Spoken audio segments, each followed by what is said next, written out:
बताएंगे मास्टर साहब। आप चुप रहिए। शांत सारे लोग। चलिए सर। गुड मॉर्निंग एवरीवन, मैं अरुण चौबे। हम लोग अरुणिमा क्लासेस पर जो है मैथ्स, जीएस इनको कंप्लीट स्टडी करेंगे। मैथ्स से मेरा सेंस इतना है सिर्फ कि मैथ्स पढ़ाने को मैं पर्टिकुलर किसी एक एग्ज़ाम को ओरिएंटेड नहीं पढ़ा रहा हूँ। हमारा टारगेट है 10th, 11th, 12th, 9th, लेखपाल, SI, UP PCS C SAT, UPSC C SAT. Means क्या है मेरा कि मैं आपको जो बताऊंगा वो कंसेप्चुअल बताऊंगा। मैथ्स कंसेप्चुअल मैथ्स होगा हमारा, जिसको 10th से लेके और यूपीएससी के सी सेट तक का बच्चा जो है वो सबको एक ही प्लेटफॉर्म पर एक जगह मिलेगा।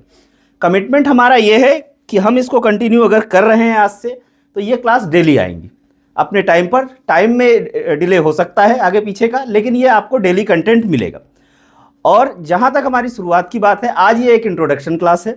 इसको आप जितना सब्सक्राइब इसको ठीक है, वो समझ लीजिए, हम मॉडरेटर हैं, इसको चलता है। इस थोड़ा सा आवाज़ ना स्लो रखिए तो और अच्छा अच्छा, रहेगा। इसको जितना आप इसको शेयर कर सकते हैं कर लीजिए। और ये क्लास कल से कंटिन्यूअस होगी।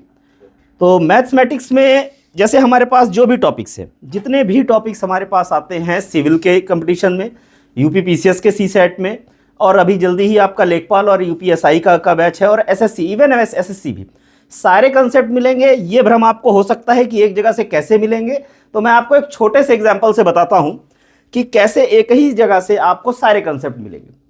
देखिए, एक डिस्टेंस फॉर्मूला होता है, डिस्टेंस फॉर्मूला होता है x2 माइनस x1 का whole square plus y2 minus y1 का होल स्क्वायर। ये आपको हमारा जो लेक्चर रहेगा वो बाइलैंग्वेज रहेगा। इसमें आपको हिंदी इंग्लिश में किसी भी तरीके की दुविधा किसी भी भाषा में हो रही होगी, भाषा हमारे शिक्षा के बीच में माध्यम में कभी भी रुकावट नहीं आएगी। इसमें आप लोग निश्चिंत रहिए कि भाषा आपके शिक्षा में रुकावट नहीं आएगी। हिंदी में दुविधा होगी उसको इंग्लिश में एक्सप्लेन किया जाएगा, इंग्लिश में दुविधा होगी उसको हिंदी में एक्सप्लेन किया जाएगा।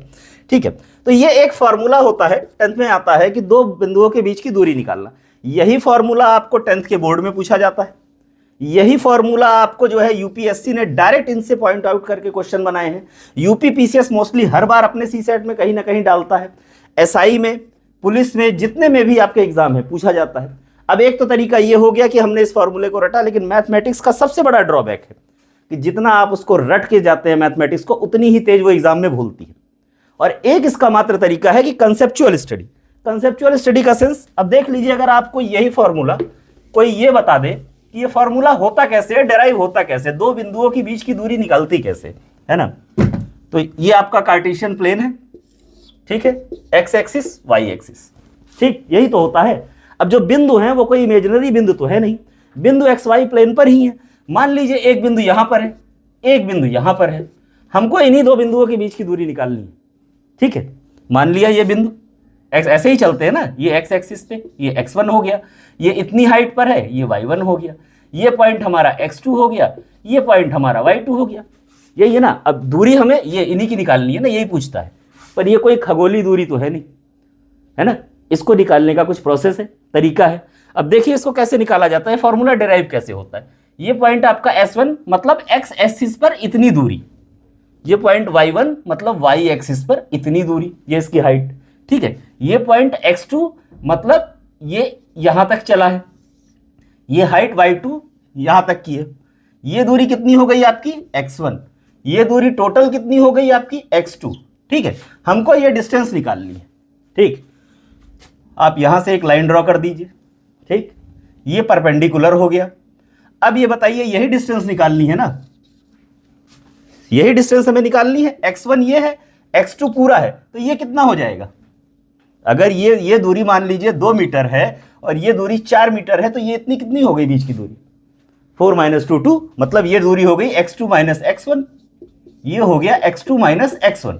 ठीक, अब ये इतनी हाइट हमारी y1 है और ये कंप्लीट हाइट कितनी है y2। ठीक, हमें चाहिए कितना, सिर्फ इतना एरिया, तो कितना हो जाएगा y2 minus y1, y2 minus y1। अब देखिए हमारे पास क्या तैयार हो गया, ये हमारा बेस तैयार हो गया x2 माइनस x1। ठीक, ये हो गया y2 माइनस y1। अब क्योंकि ये एक जो है राइट एंगल ट्रायंगल है और राइट एंगल ट्रायंगल में हाइपोटेन्यूस कर्ण जो होता है उसको हम लंब के वर्ग से और आधार के वर्ग का अंडर रूट लेके निकाल सकते हैं। अब देखिए हमारे पास ये हाइट मिल गई, ये हाइट मिल गई, हमें निकालना क्या थी, ये हाइट। क्या होता है राइट एंगल ट्रायंगल के लिए, हाइपोटेन्यूस क्या होगा, कर्ण, लंब का वर्ग धन आधार। लंब का वर्ग क्या है आपका, आधार का वर्ग क्या है, x2 माइनस x1 का होल स्क्वायर। लंब कितना बचा था आपका, y2 माइनस y1 का होल स्क्वायर। यही हो गया आपका डिस्टेंस, जो भी ये पॉइंट आपका था AB इक्वल टू दिस। यही वो फॉर्मूला डिराइव होके आया है जो आप डायरेक्ट याद करते हैं। ऐसे ही किसी भी पॉइंट का आपको पूछा है, उसने पूछ दिया कार्टेशियन प्लेट पे 4 8 12 14 डिस्टेंस निकालिए, पॉइंट तो ऐसे ही देगा एग्जाम में, ऑब्जेक्टिव ऐसे ही पॉइंट देगा, कहेगा आप इसको निकालिए। अब आपको है कि फॉर्मूला रटा रहे, फॉर्मूला रटना भी उतना ही, प्रैक्टिस से भी उतना ही आवश्यक है जितना उसका कंसेप्चुअल पता है। जिस दिन आपको ये कंसेप्ट क्लियर हो जाता है कि ये फॉर्मूला डिराइव कैसे हुआ, तो हमें बहुत रटने की जरूरत नहीं है। एग्जाम में हम कहीं फॉर्मूला फेल भी कर जाएंगे तो हम 2 मिनट में निकाल लेंगे, अच्छा ये 3 है, ये 4 है डिस्टेंस, ये 8 है, ये 12 है, ये परपेंडिकुलर गिराया, ये बेस यहां से आया, हमारा राइट एंगल ट्रायंगल बन गया। राइट एंगल ट्रायंगल का हमको फॉर्मूला पता होता है नॉर्मल से। तो ये एक जनरल है, इसको और थोड़ा सा तेज मैंने पढ़ाया होगा जरूर, और आराम से इसको बताया जाएगा। तो मैं जो कहना चाह रहा था कि कंसेप्चुअल क्लियरिटी है, तो कंसेप्चुअल क्लियरिटी का ना आपके लेखपाल के एग्जाम से मैथमेटिक्स से कोई लेना देना है, ना एसआई का, ना यूपीएससी का, ना क्या कहते हैं यूपीपीसीएस के सीसेट का, और ना ही 10th का।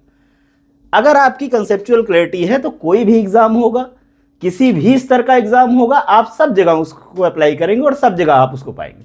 2 ही तरीका है, या तो किसी क्वेश्चन को इतनी बार आप याद कर लगा डालिए कि वो क्वेश्चन ही आपको याद हो जाए, ठीक है, लेकिन तब भी 1% ये चांस हमेशा बनेगा कि वो मिस हो सकता है दिमाग से।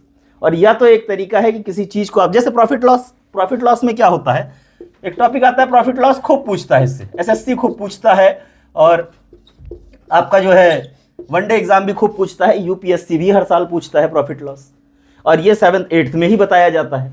लेकिन कंसेप्चुअल क्लैरिटी ना होने की वजह से 35 साल और 40 साल के लोग जो हैं वो प्रॉफिट लॉस का क्वेश्चन ही नहीं सॉल्व कर पाते हैं सीसेट और यूपी।